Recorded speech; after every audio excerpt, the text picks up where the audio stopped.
Lại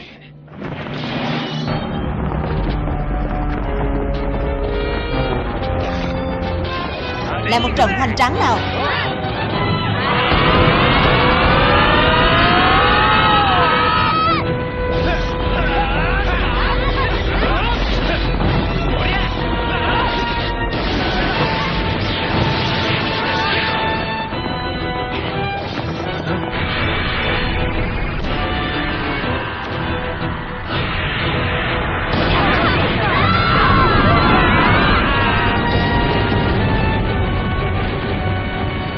Cơn sóng tối hậu, siêu năng lượng thiên không.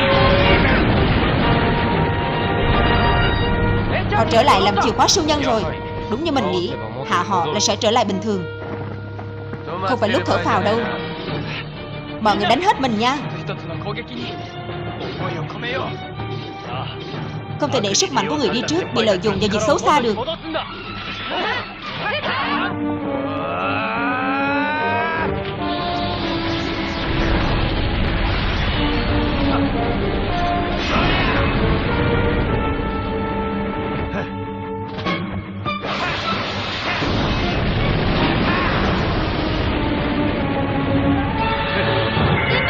Siêu hồng xạ kích.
Cơn sóng tối hậu.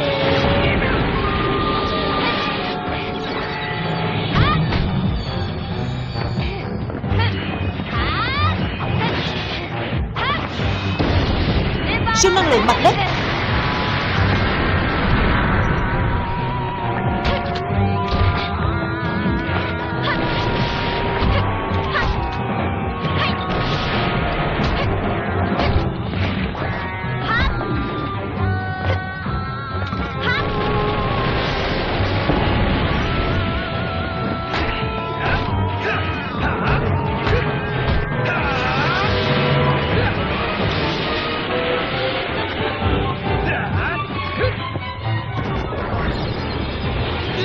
Siêu hấp trảm.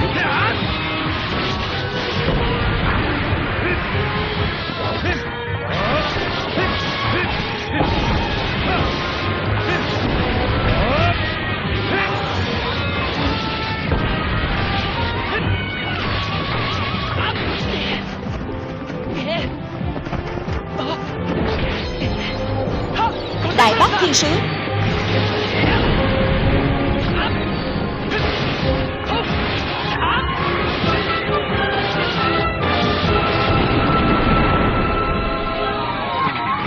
Kiếm laser mãnh sư.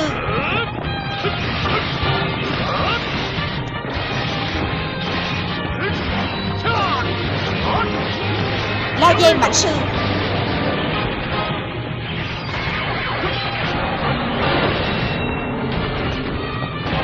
Trừng phạt năng lượng hiệp sĩ.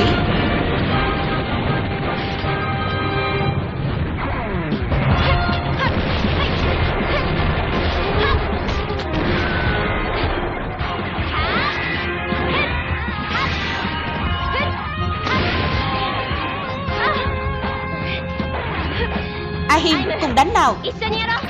Dân Erisan.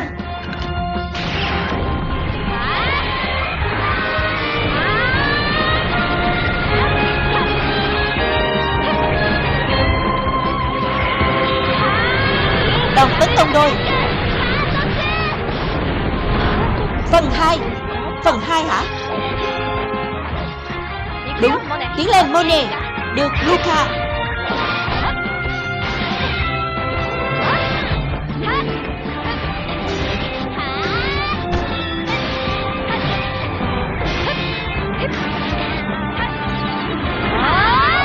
Cơn sóng tối hậu.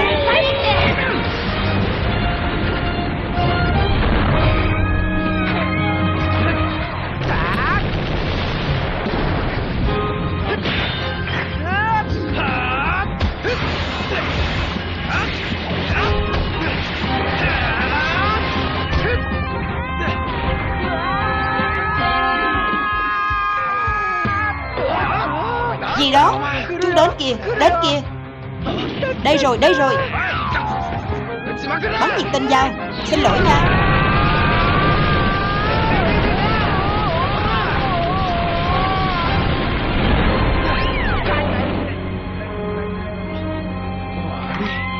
Tôi chết mất thôi. Xin lỗi, xin lỗi.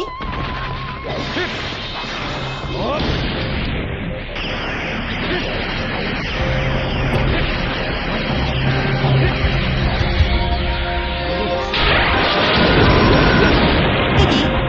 Suýt chút nữa thì đừng chen ngang vậy.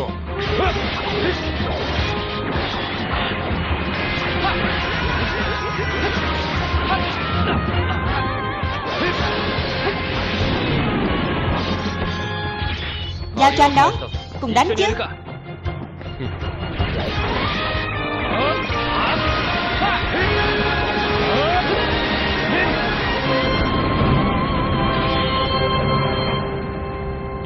Thành công rồi.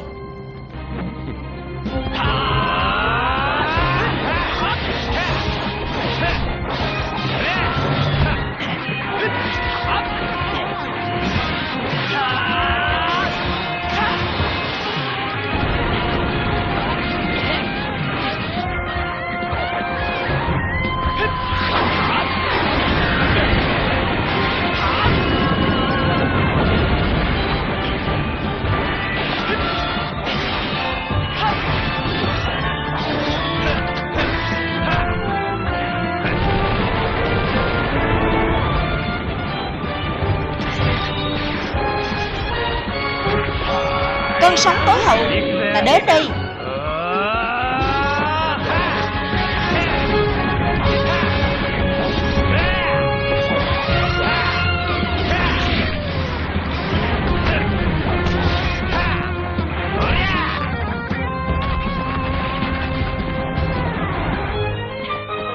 Kết thúc thôi nào. Siêu năng lượng thiên không, nhát chém hải tặc, trừng phạt.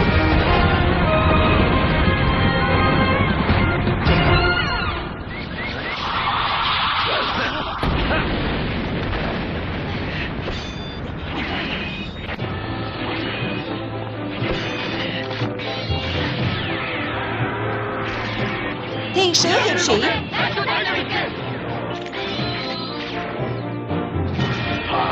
Cơn sóng tối hậu. Hải tặc khai hỏa, trừng phạt. Năng lượng hiệp sĩ thiên sứ.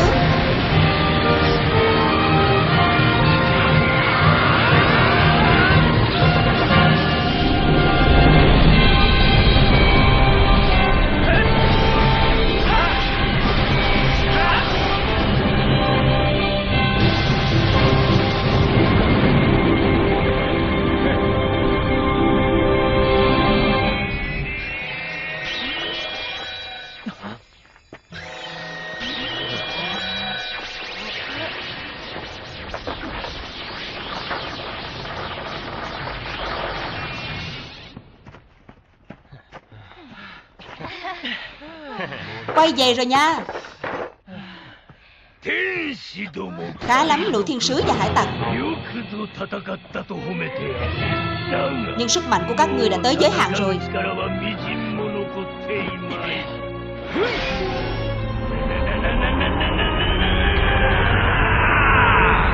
Giờ thì tất cả chết được rồi.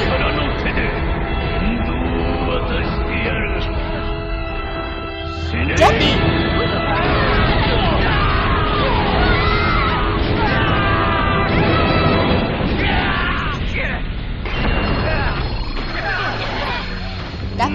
Ngoan cố.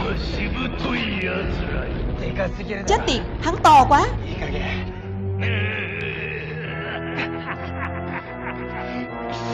Ta sẽ tiêu diệt các ngươi, rồi lũ siêu chiến đội kia sẽ là bề tôi của ta.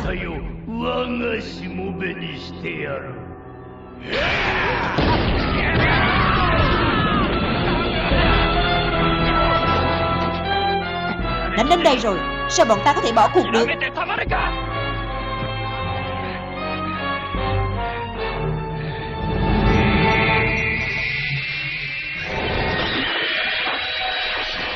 Cái gì vậy?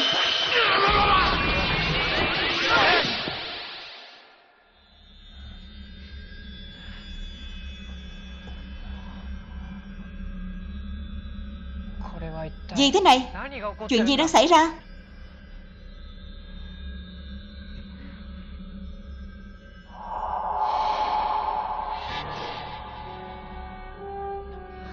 Sức mạnh của chúng tôi tuy đã bị mất đi,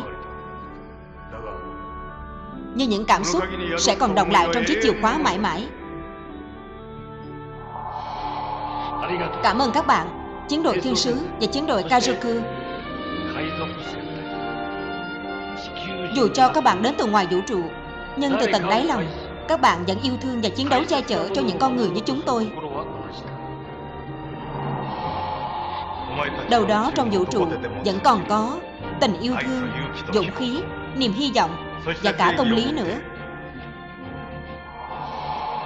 Tôi chắc chắn một điều, sức mạnh của siêu chiến đội sẽ đền đáp lại tấm lòng của các bạn. Hãy chiến đấu vì những ước mơ trong tương lai.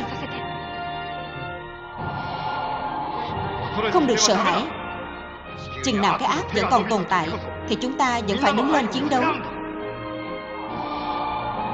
Giờ đây tất cả sức mạnh của siêu chiến đội đã quy tụ lại. Các bạn hãy sử dụng nó cùng với lòng dũng khí để bảo vệ cho màu xanh đang rạng soi trái đất này. Vậy hải tặc chúng tôi cũng được chấp nhận sao?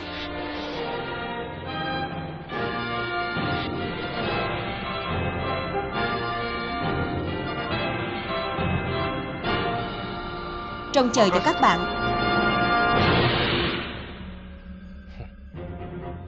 Xin hãy trao sức mạnh của mọi người cho chúng tôi.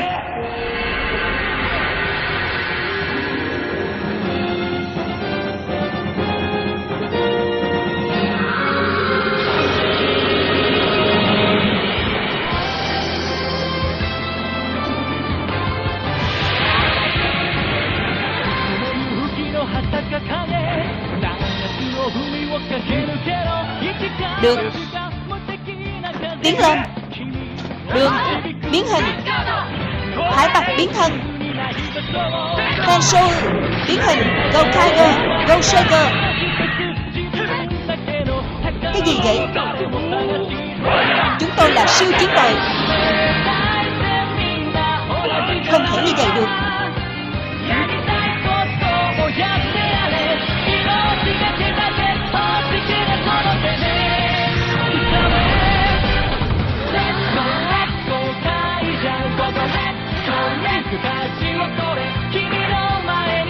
Hãy hợp nhất tấm lòng của chúng ta lại. Siêu chiến đội Bazooka. Khốn nạn. Fire. Cái gì?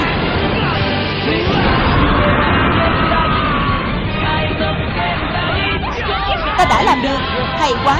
Thành công rồi.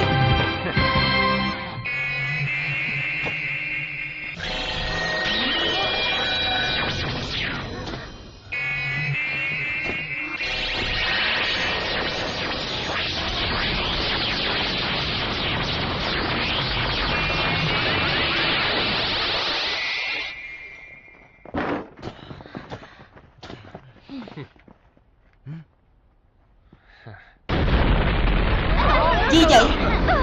Chuyện gì vậy?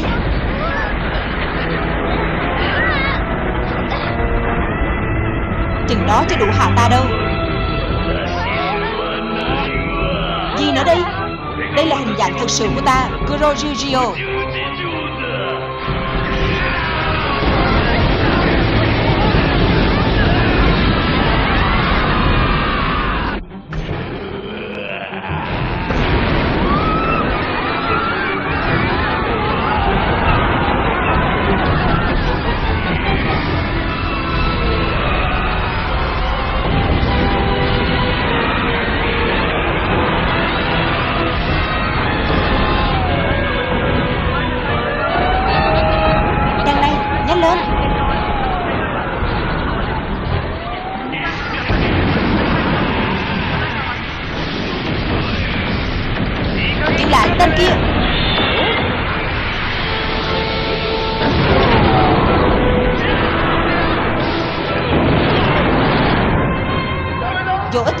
họ không có cửa thắng.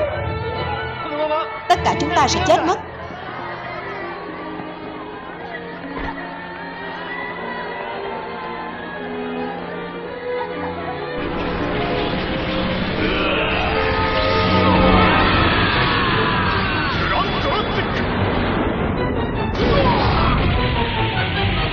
Goshenai.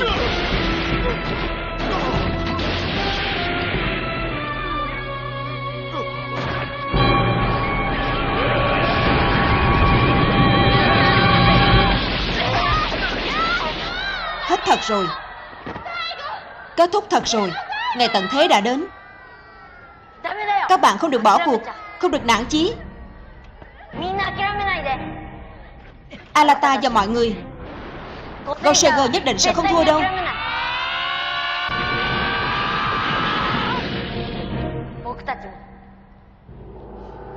Chỉ cần không từ bỏ thì phép màu sẽ tới.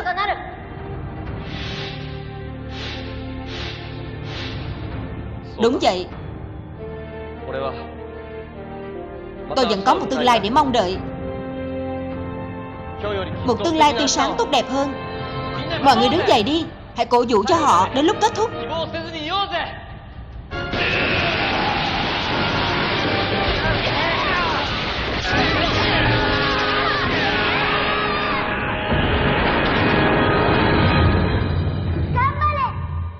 Cố lên. Cố lên siêu chiến đội. Cố lên. Cố lên siêu chiến đội. Cố lên nào. Nào mọi người, cố lên.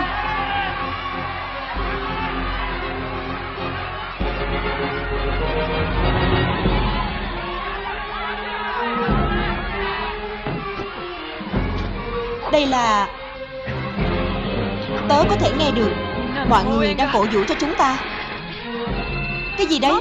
Năng lượng bỗng nhiên tăng vọt. Cái gì?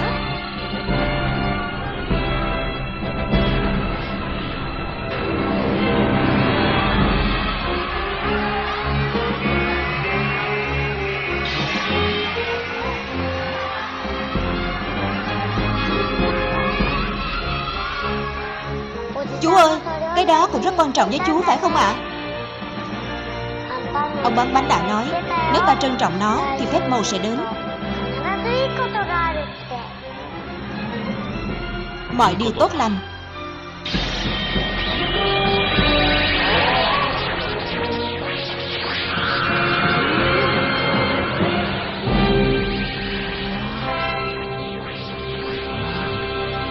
Tia sáng gì kia?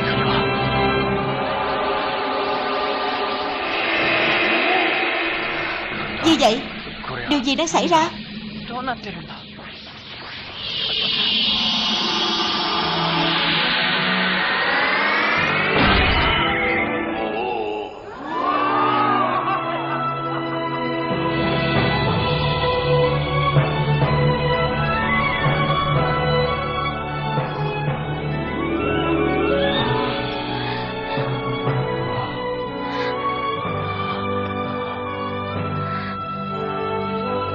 Tuyệt vời. Đây là một phép màu vĩ đại nhất trong lịch sử trái đất.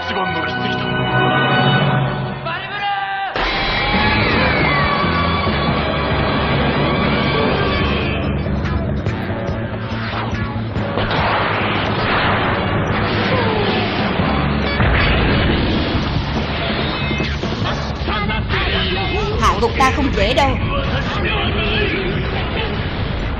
Ra đi, bầy tôi của ta.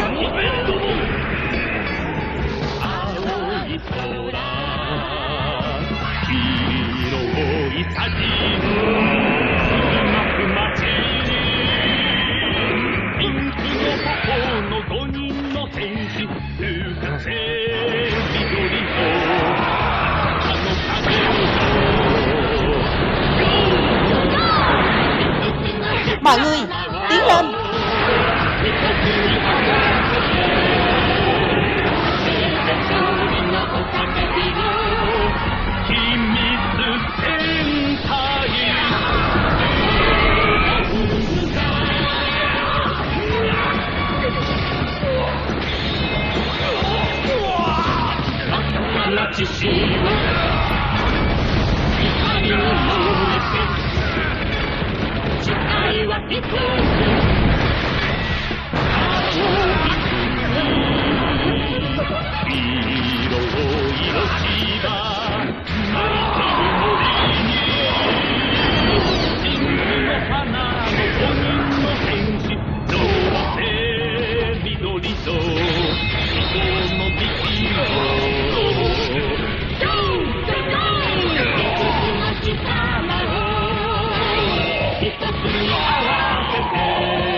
Chúng ta không thể ngồi xem thế này. Ngoài chúng ta, vẫn còn có những cư dân của trái đất này có những hy vọng và ước mơ.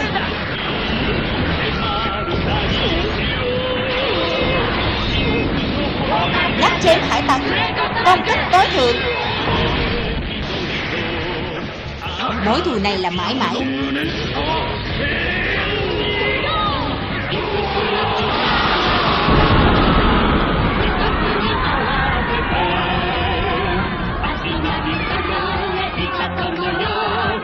Khốn kiếp, đủ khốn siêu chiến đội. Chỉ còn lại mình ngươi mà thôi, Kurogishio.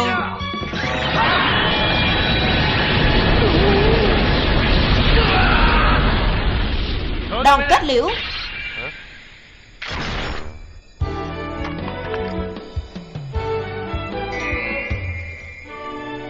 Được lắm. Lại đây. Đi thôi.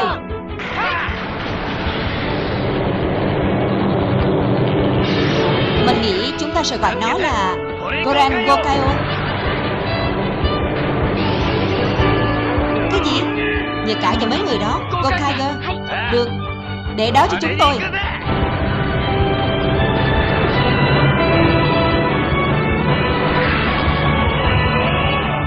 Đoàn tốc thẳng tiến, cuồng phong hải tặc thiên hậu.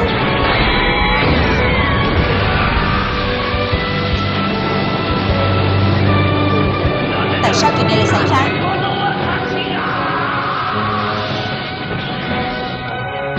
Ta được sinh ra từ lòng hận thù bất diệt cơ mà. Tại sao? Thành công rồi. Thành công mỹ mãn.